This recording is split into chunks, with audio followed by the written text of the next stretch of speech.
कंधमाल जिला टिकाबाली स्थित मां भैरवी कल्याण मंडप ठारे all Odisha reporter association Kandhamal जिला सभापति विमल कुमार नायक अध्यक्षतार एक कार्यकारिणी बैठक अनुष्ठित हो जाइछि।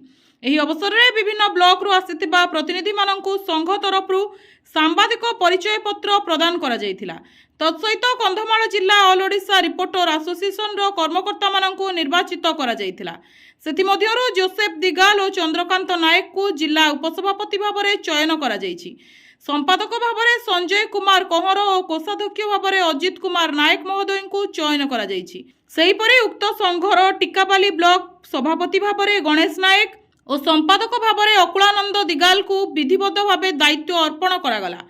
आजिर मुख्य आलोचना थिला शक्त हेब सांबादिकता शक्तिशाली हेब सांबादिक। एही परिप्रेक्षी रे आकुलानंद दिगाल सभा को परिचालना करथिले और सभापति विमल कुमार नायक समेत सामाजिक कर्मी कृष्णचंद्र दिगाल दानियाल दिगाल प्रमुख अति सुंदर भावरे संघर लक्ष्य और उद्देश्य को उपस्थापना करथिले। शेषरे संघ तरफरु टिकाबाली गोष्ठी स्वास्थ्य केन्द्र रे चिकित्साधीन अंतेवासी रोगी माननकु फल बंटन करा जायथिला। एवं एही अवसर में टिकाबाली ब्लॉक चेयरमैन तथा बीजेडी ब्लॉक सभापति दिलीप कहर, डाक्टर स्वागतिका विश्वाल, इंचार्ज ज्योतिरंजन जिला प्रमुख सांबादिक माननकु एपरि महान कार्य पई प्रशंसा करबा सह ईश्वर ठारे आशीर्वाद भिक्षा करिथिबार देखिबाकु मिलिछि।